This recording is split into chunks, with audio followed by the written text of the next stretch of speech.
ಸ್ತ್ರೀಯ ಬಗ್ಗೆ ಅತ್ಯುತ್ತಮ ಕಥೆ. ದೇವರು ಮತ್ತು ದೇವದೂತರ ನಡುವಿನ ಸಂವಾದ. ದೇವರು ಸ್ತ್ರೀಯನ್ನು ಸೃಷ್ಟಿಸಿದಾಗ ಆ ಶುಕ್ರವಾರ ತಡರಾತ್ರಿಯವರೆಗೆ ಕೆಲಸ ಮಾಡುತ್ತಿದ್ದ. ಆಗ ಒಬ್ಬ ದೇವದೂತ ಕೇಳಿದ, ಇಷ್ಟು ಸಮಯ ಯಾಕೆ ತೆಗೆದುಕೊಳ್ಳುತ್ತಿದೆ? ದೇವರು ಹೇಳಿದ, ಅವಳನ್ನು ರೂಪಿಸಲು ನಾನು ಎಷ್ಟು ಷರತ್ತುಗಳನ್ನು ಪೂರೈಸಬೇಕು ನೋಡಿದ್ದೀಯಾ? ಅವಳು ಎಲ್ಲ ಪರಿಸ್ಥಿತಿಗಳಲ್ಲೂ ಕೆಲಸ ಮಾಡಲು ಸಮರ್ಥಳಾಗಿರಬೇಕು. ಅವಳು ಒಂದೇ ಸಮಯದಲ್ಲಿ ಅನೇಕ ಮಕ್ಕಳನ್ನು ನೋಡಿಕೊಳ್ಳಲು ಶಕ್ತಳಾಗಿರಬೇಕು. ಅವಳ ಅಪ್ಪುಗೆ ಮೊಣಕಾಲಿನ ಗಾಯವಿರಲಿ ಅಥವಾ ಮುರಿದ ಹೃದಯವಿರಲಿ, ಎಲ್ಲವನ್ನೂ ಗುಣಪಡಿಸುವಂತಿರಬೇಕು. ಇದೆಲ್ಲವನ್ನು ಅವಳು ಕೇವಲ 2 ಕೈಗಳಿಂದ ಮಾಡಬೇಕು. ಕಾಯಿಲೆಯಾಗಿದ್ದರೂ ತನ್ನನ್ನು ತಾನು ಸರಿಪಡಿಸಿಕೊಂಡು ದಿನಕ್ಕೆ 18 ಗಂಟೆ ಕೆಲಸ ಮಾಡಲು ಶಕ್ತಳಾಗಿರಬೇಕು. ದೇವದೂತ ಚಕಿತನಾದ. ಕೇವಲ 2 ಕೈಗಳೇ ಅಸಾಧ್ಯ, ಮತ್ತು ಇದೇ ಸಾಮಾನ್ಯ ರಚನೆಯೇ? ದೇವದೂತ ಸ್ತ್ರೀಯ ಹತ್ತಿರ ಹೋಗಿ ಅವಳನ್ನು ಸ್ಪರ್ಶಿಸಿದ. ಪ್ರಭು, ನೀವು ಅವಳನ್ನು ತುಂಬಾ ಮೃದುವಾಗಿ ಮಾಡಿದ್ದೀರಿ. ದೇವರು ಹೇಳಿದ, ಅವಳು ಮೃದು, ಆದರೆ ನಾನು ಅವಳನ್ನು ತುಂಬಾ ಬಲಿಷ್ಠಳನ್ನಾಗಿ ಮಾಡಿದ್ದೇನೆ. ಅವಳು ಎಷ್ಟು ಸಹಿಸಬಲ್ಲಳು ಮತ್ತು ಎಷ್ಟು ಕಷ್ಟಗಳನ್ನು ಗೆಲ್ಲಬಲ್ಲಳು ಎಂಬುದನ್ನು ನೀನು ಊಹಿಸಲು ಸಾಧ್ಯವಿಲ್ಲ. ದೇವದೂತ ಕೇಳಿದ, ಅವಳು ಯೋಚಿಸಬಲ್ಲಳೆ? ದೇವರು ಹೇಳಿದ, ಅವಳು ಯೋಚಿಸುವುದು ಮಾತ್ರವಲ್ಲ, ತರ್ಕ ಮಾಡುತ್ತಾಳೆ, ನಿರ್ಧಾರ ತೆಗೆದುಕೊಳ್ಳುತ್ತಾಳೆ ಮತ್ತು ಸಂವಾದವನ್ನು ನಡೆಸುತ್ತಾಳೆ.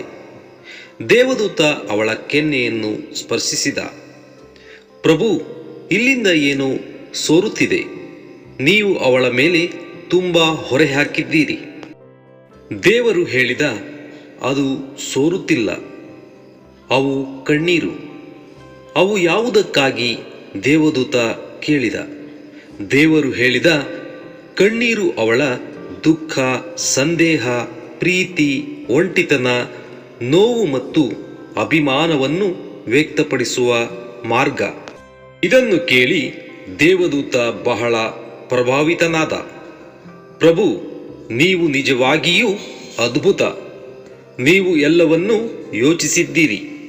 ಅವಳು ನಿಜಕ್ಕೂ ವಿಲಕ್ಷಣ ಸ್ತ್ರೀ. ದೇವರು ಹೇಳಿದ, ಹೌದು, ಅವಳು ಹಾಗೆಯೇ.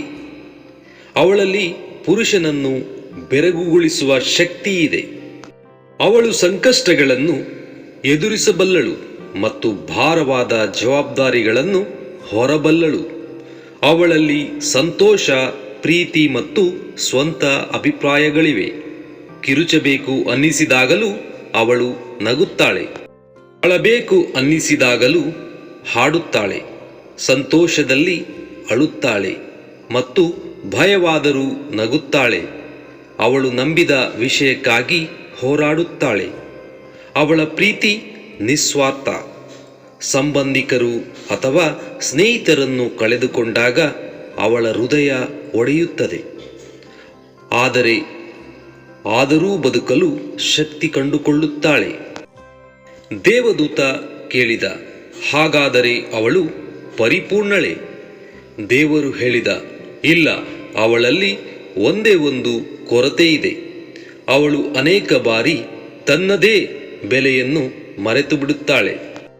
ನೀವು ಗೌರವಿಸುವ ಸ್ತ್ರೀಯರಿಗೆ ಇದನ್ನು ಕಳುಹಿಸಿ, ಮತ್ತು ಸ್ತ್ರೀಯನ್ನು ಗೌರವಿಸುವ ಪುರುಷರಿಗೂ ಕಳುಹಿಸಿ.